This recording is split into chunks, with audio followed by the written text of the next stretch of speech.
Hey and welcome to Biology Explained. Today we're going to be looking at, are vegan alternatives as healthy as you think? It is a challenge to cut down on meat or remove it from your diet entirely, and there's a growing range of meat-free alternatives available in the supermarket. This means more and more people are continuing to incorporate some meat alternatives into their diet, be it for environmental or animal welfare reasons. The current trend is meat alternatives packaged to look like the old meat-containing classics, for example sausages and burgers. This is one of the big changes allowing people to easily try out vegan alternatives, where not that long ago these pre-made ready meals would have had to be created from scratch, increasing the barrier to adoption.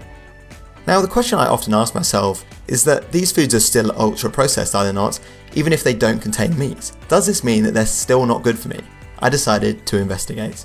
So while I still believe that switching to some combination of a plant-based diet is going to be vital for most people in the near future, I think there's still a common misconception that just going vegan is healthy just because it's not animal meat, even if the food is still super processed. It's still important to think about what you eat from a health perspective as well as an environmental one, and that just going vegan does not give you a free pass to continue to eat whatever you want. The traditional ultra-processed foods such as cakes and chocolates often contain many ingredients, many of which have weird names, are not that healthy, and are there to enhance the flavour or texture of the food. The same still goes for ultra-processed vegan foods. Often ultra-processing foods can lead to lower protein, fibre and flavour for the food, and these still have to be added back in, which can lead to additional salt, sugar and fats, which were not originally in the food, and these are just there to make it taste better. This can lead to foods being more unhealthy for you than you can think. You then also have to start thinking about the range of substitutes being used as replacements. These might all have differing protein, fat and sugar levels which you have to be aware of. For example, where all dairy milks are pretty much the same, milk alternatives, be it soy, almond, coconut or oat, will differ between the nut or even by manufacturers depending on the level of processing and ingredients on what they contain. So where some milks might contain natural fats, others can have oils added back into them, some can be fortified where they have vitamin and minerals added back into them, and some may not be. And that's to try and replicate the nutritional content of dairy milk, but it's something you have to be aware of. These are all factors you have to be aware of when looking at the range of meat substitutes out there. Using meat substitutes and cooking a meal from scratch, where you control all the factors going into the meal, is obviously still going to be the best way of going about it.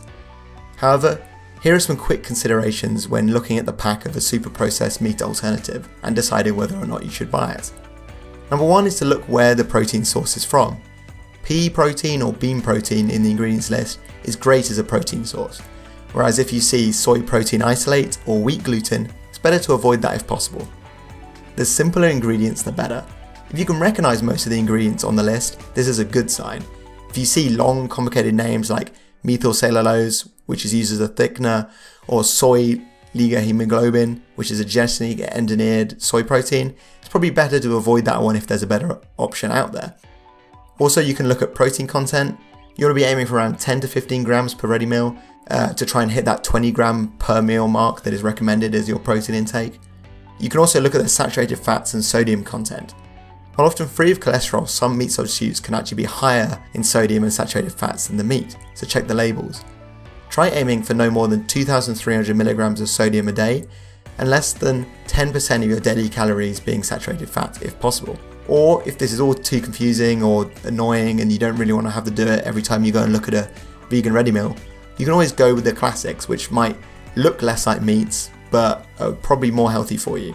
For example, tofu, which is made from whole soybean rather than an extract, is a very classic vegan staple and can be fried really well and put in a stir fry or dishes and is really nice.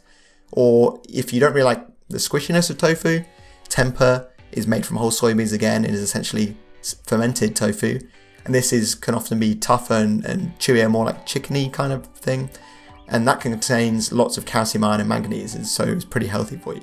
Or if you don't like either of those, you can just go with the old classics and have lots of beans and lentils, which are, very unprocessed, very high in protein, and are a really good meat substitute. So often the best meat substitutes are the ones that are actually trying to look less like meat, but it's up to you to experiment. I hope that's been a quick guide of being aware of what you're eating, if you're trying to include more plant-based products into your diet.